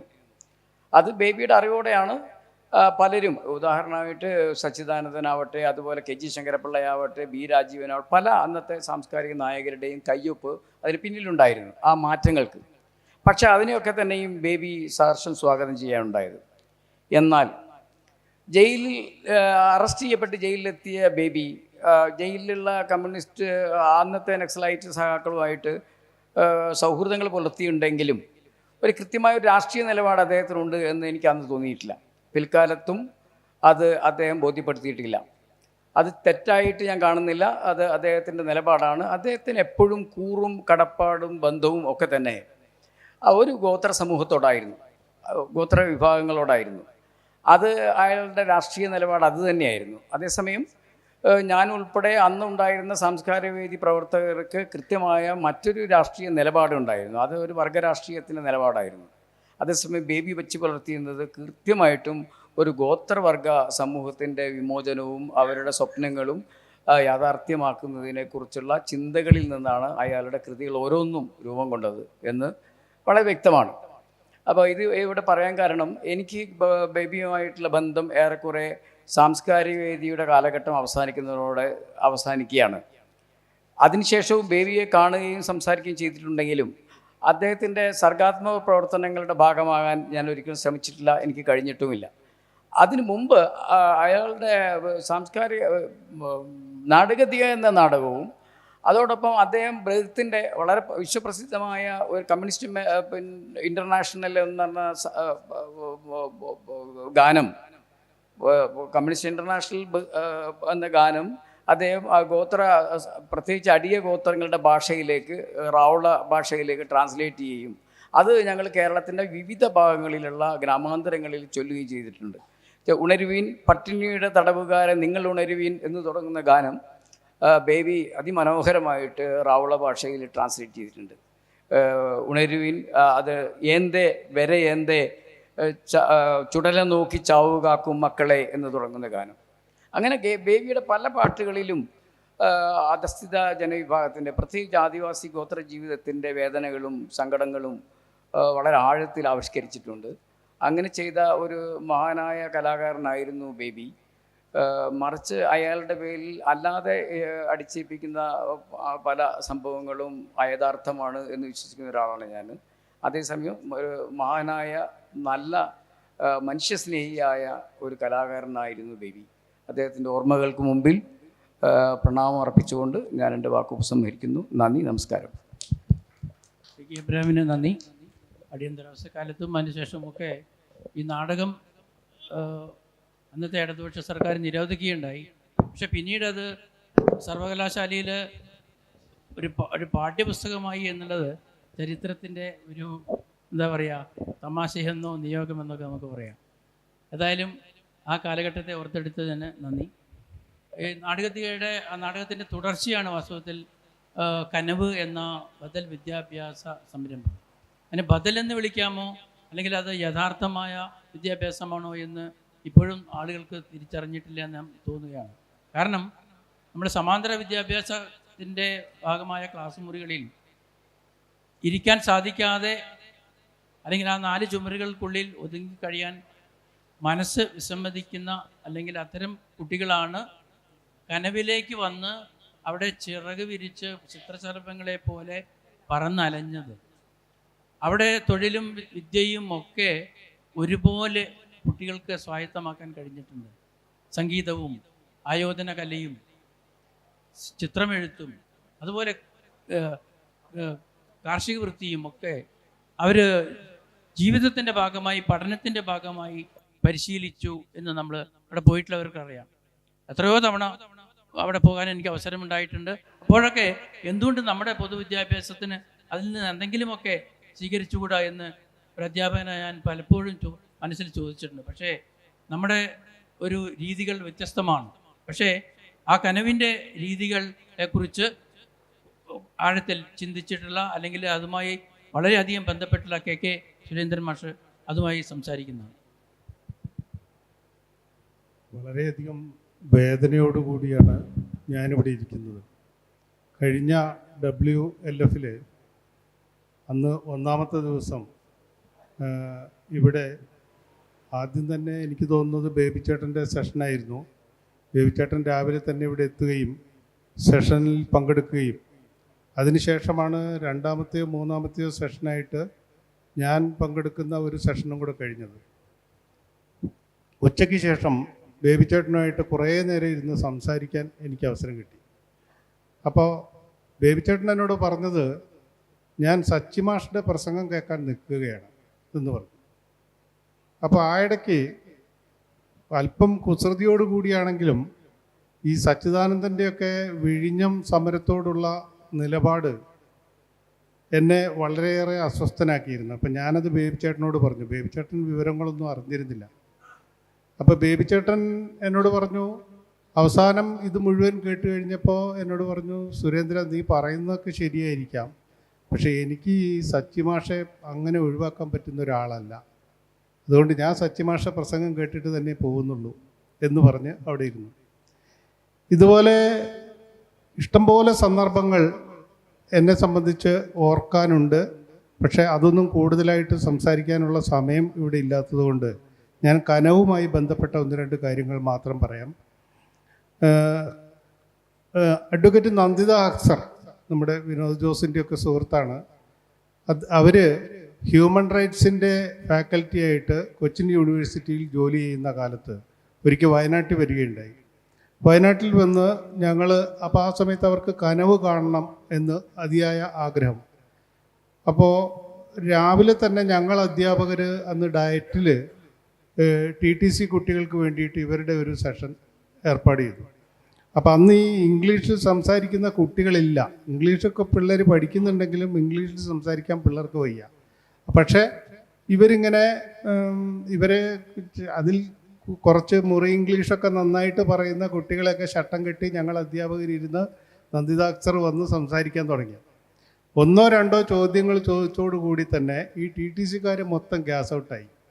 അപ്പോൾ അതോടുകൂടി സംഭവിച്ചത് എന്താണെന്ന് വെച്ച് കഴിഞ്ഞാൽ പിന്നീട് നന്ദിത അക്സർ ഇംഗ്ലീഷിലുള്ള ഒരു പ്രഭാഷണം അവർക്ക് മുമ്പിൽ നടത്തി. ഞങ്ങൾ അവിടുന്ന് നേരെ എൻ്റെ സുഹൃത്തിൻ്റെ വാഹനത്തിൽ നേരെ കനവിലേക്ക് പോയി. അപ്പോൾ കനവിലേക്ക് പോകുമ്പോൾ ഞങ്ങളൊരു പ്ലാനിങ് നടത്തിയിരുന്നു. കാരണം എങ്ങനെയാണ് അവിടെ കാര്യങ്ങൾ കൈകാര്യം ചെയ്യേണ്ടത്. ആദ്യം നന്ദിത അക്സർ കാര്യങ്ങൾ പറയട്ടെ, അത് കഴിഞ്ഞിട്ട് ഇവർ ചോദ്യങ്ങൾ വല്ലതും ഉണ്ടെങ്കിൽ ചോദിക്കട്ടെ, അപ്പം മലയാളത്തിലുള്ള ഇവരുടെ ചോദ്യങ്ങൾ നമുക്ക് ട്രാൻസ്ലേറ്റ് ചെയ്ത് അവർക്ക് കൊടുക്കാം എന്നൊക്കെ പറഞ്ഞാണ് പോയത്. പക്ഷേ അവിടെ ചെന്നപ്പോൾ ഞങ്ങൾക്ക് അധ്യാപകർക്ക് ട്രാൻസ്ലേറ്റ് ചെയ്യേണ്ടി ഒന്നും വന്നില്ല. ഈ നന്ദിത അക്സറും കുട്ടികളും തമ്മിൽ ഹിന്ദിയിലും ഇംഗ്ലീഷിലും വളരെ ഫ്ലുവൻ്റായിട്ട്, എനിക്കൊന്നും അങ്ങനെ സംസാരിക്കാനേ കഴിയില്ല. എൻ്റെ കൂടെ ഉണ്ടായിരുന്ന ഇംഗ്ലീഷ് അധ്യാപകനായതുകൊണ്ട് അദ്ദേഹത്തിന് പറ്റും, പക്ഷേ എനിക്ക് കഴിയില്ല. അപ്പോൾ അങ്ങനെ വളരെ കൃത്യമായിട്ടും ഈ കുട്ടികൾ ഇംഗ്ലീഷിലും ശുദ്ധമായ ഹിന്ദിയിലും നന്ദിത അക്സറുമായിട്ട് സംസാരിക്കുകയും ഞങ്ങൾ കേൾവിക്കാരായിരിക്കുകയും ചെയ്തു. അപ്പോൾ ഈ TTC കുട്ടികൾ എന്നൊക്കെ പറഞ്ഞു കഴിഞ്ഞാൽ ഡിഗ്രിയൊക്കെ കഴിഞ്ഞ കുട്ടികളാണ്. അപ്പോൾ യഥാർത്ഥത്തിൽ ഇവിടെ എന്താണ് സംഭവിച്ചതെന്ന് ഞാൻ ആ സമയത്ത് ആലോചിക്കുന്നുണ്ട്. അപ്പോൾ നമ്മുടെ പാഠ്യപദ്ധതിയുടെ പരിഷ്കരണവുമായി ബന്ധപ്പെട്ടുള്ള പ്രവർത്തനങ്ങളിൽ ഏർപ്പെട്ടപ്പോൾ ഭാഷാ സമീപനമൊക്കെ ആയിട്ട് ബന്ധപ്പെട്ടിട്ടുള്ള കുറേയേറെ ജോലികളിൽ ഞാനും റെജിമാഷൊക്കെ ആ ഇടയ്ക്ക് വ്യാപൃതരായിരുന്നു. അപ്പോൾ ആ സമയത്തൊക്കെ നമ്മൾ പറഞ്ഞിരുന്നത് മാതൃഭാഷയിൽ വിദ്യാഭ്യാസം തുടങ്ങണം എന്നാണ്. മാതൃഭാഷയിൽ വിദ്യാഭ്യാസം തുടങ്ങുമ്പോൾ ഉണ്ടാവുന്ന കാര്യം, കുട്ടിക്ക് ആത്മവിശ്വാസം കിട്ടും, കാര്യങ്ങൾ പറയുന്ന കാര്യങ്ങൾ മുഴുവൻ കുട്ടിക്ക് വിഷൻ ചെയ്യാൻ പറ്റും, അങ്ങനെയുള്ള കാര്യങ്ങളാണ്. അപ്പോൾ അങ്ങനെ നമ്മൾ കനവിൽ നോക്കുമ്പോൾ ഒന്നാമതായിട്ട് ആദിവാസി ഭാഷ, അത് എല്ലാ വിഭാഗം ആദിവാസികളുടെ ഭാഷയും ആ കുട്ടികൾ പരസ്പരം സംസാരിക്കുന്നു. അപ്പോൾ അവരുടെ മാതൃഭാഷയായി. പിന്നെ ശരിക്കും പറഞ്ഞു കഴിഞ്ഞാൽ ബേബി ചേട്ടനെ പോലുള്ള ആളുകൾ പറയുന്നത് പോലെ ഈ തമ്പുരാൻ ഭാഷയാണ് മലയാളം. ഈ തമ്പുരാൻ ഭാഷയായിട്ടുള്ള മലയാളം കുട്ടികൾ പഠിക്കുന്നു, ഇംഗ്ലീഷ് പഠിക്കുന്നു, ഹിന്ദി പഠിക്കും. ഇപ്പം നർമ്മദ ബച്ചാവോ ആന്തോളൻ സമരമൊക്കെ നടക്കുമ്പോൾ നമ്മുടെ കനവിലെ കുട്ടികളും ബേബി ചേട്ടനും അവിടെ പോയി മേധാജിയൊക്കെ കണ്ട് അവരുടെ പ്രവർത്തനങ്ങളുമായിട്ട് സഹകരിക്കുന്നൊക്കെ ഉണ്ട്. അതുകൊണ്ടായിരിക്കാം ഹിന്ദിയും ഈ കുട്ടികൾ നന്നായിട്ട് പഠിക്കുന്നു. പിന്നെ നമ്മൾ ആലോചിച്ച് നോക്കുമ്പോൾ കനവിൻ്റെ വിദ്യാഭ്യാസ ശാസ്ത്രത്തിൽ ഇപ്പോൾ ഈ കോത്താരിക്ക വിദ്യാഭ്യാസവുമായിട്ട് ബന്ധപ്പെട്ടിട്ടുള്ളവർക്കറിയാം, കോത്താരി കമ്മീഷൻ മുതലേ പറയുന്നതാണ് വൊക്കേഷണലൈസേഷൻ ഓഫ് എഡ്യൂക്കേഷൻ എന്ന് പറഞ്ഞാൽ തൊഴിലധിഷ്ഠിത വിദ്യാഭ്യാസം. ഒരു തൊഴിലധിഷ്ഠിത വിദ്യാഭ്യാസവും നമ്മുടെ സ്കൂളുകളിൽ നാളിതുവരെ നടന്നിട്ടില്ല. പക്ഷേ കനവിൽ മൺപാത്ര നിർമ്മാണം, കൃഷി, അതുപോലുള്ള പാട്ട്, ഡാൻസ്, നാടകം എന്ന് വേണ്ട മനുഷ്യരുമായി ബന്ധപ്പെട്ടിട്ടുള്ള എല്ലാ തൊഴിലുകളിലും കുട്ടികൾ ഏർപ്പെട്ടു. അതുപോലെ തന്നെ ചരിത്രവും സംസ്കാരവും ശാസ്ത്രവും ഒക്കെ കുട്ടികൾ പരസ്പരം ചർച്ച ചെയ്ത് പഠിച്ചു.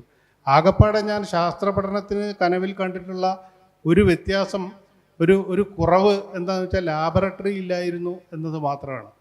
ലാബറട്ടറി ഉണ്ടായിട്ടും നമ്മുടെ സ്കൂളുകളിൽ നടക്കുന്ന ശാസ്ത്ര പഠനം എന്ന് പറയുന്നത് കാണാപ്പാടമാണെന്ന് നമുക്ക് എല്ലാവർക്കും അറിയാം.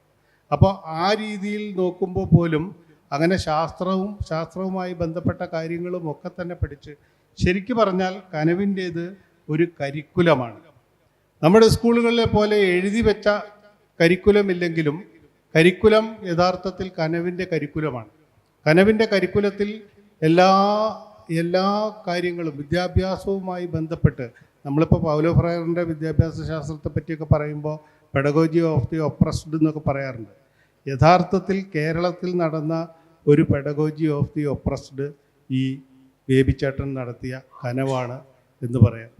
ഇനി ഇത് അതുകൊണ്ട് തന്നെ ആളുകൾ ഇതിനെ ബദൽ വിദ്യാഭ്യാസമെന്നും അതുപോലെ ഗുരുകുല വിദ്യാഭ്യാസം എന്നൊക്കെ പറഞ്ഞ് ഈ ഒരു വിദ്യാഭ്യാസ മാതൃകാ വിദ്യാഭ്യാസത്തെ താഴ്ത്തിക്കെട്ടരുത് എന്നാണ് എനിക്ക് ഈ വേളയിൽ അഭ്യർത്ഥിക്കാനുള്ളത്. ആ മഹാനായ വിദ്യാഭ്യാസ പ്രവർത്തകൻ്റെ ഓർമ്മയ്ക്ക് മുമ്പിൽ ആദരാഞ്ജലികൾ അർപ്പിച്ചുകൊണ്ട് നിർത്തുന്നു.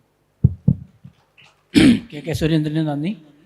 കനവിൽ എപ്പോഴെങ്കിലുമൊക്കെ പോയിട്ടുള്ളവർക്ക് അറിയാം അവിടെ കുട്ടികൾ എങ്ങനെയാണ് പഠിച്ചത്, അവരുടെ പ്രകൃതിയോടുള്ള അവരുടെ അടുപ്പം, അല്ലെങ്കിൽ അവരൊക്കെ എങ്ങനെയാണ് ഭാഷ പഠിച്ചത്, അവരുടെ ഗ്രാമങ്ങളിൽ നിന്ന് അവിടെ വന്ന് താമസിച്ച് അവിടെ മറ്റു പല വ്യക്തികൾ, ധാരാളം എഴുത്തുകാർ, കലാകാരന്മാരൊക്കെ ഇടയ്ക്കിടയ്ക്ക് വരും. അവരുടെ പ്രഭാഷണങ്ങളെല്ലാം അവരോടൊപ്പം സമയം ചെലവഴിച്ചുകൊണ്ട് അവരുടെ വാക്കുകൾ കേട്ടുകൊണ്ട് വളരെ എന്താ പറയുക അനൗപചാരികമായ ധാരാളം കാര്യങ്ങൾ ഉൾക്കൊള്ളാൻ കുട്ടികൾക്ക് അവസരമുണ്ടായിട്ടുണ്ട്. അതുതന്നെയാണ് ശരിയായൊരു വിദ്യാഭ്യാസം എന്ന് പറയുന്നത്. നമ്മൾ അതിൽ നിന്ന് ധാരാളം പാഠങ്ങൾ പഠിക്കേണ്ടതുണ്ടായിരുന്നു. വാസ്തവത്തിൽ നമ്മുടെ എന്താ പറയുക നമ്മുടെ സമൂഹം, പ്രത്യേകിച്ച് നമ്മുടെ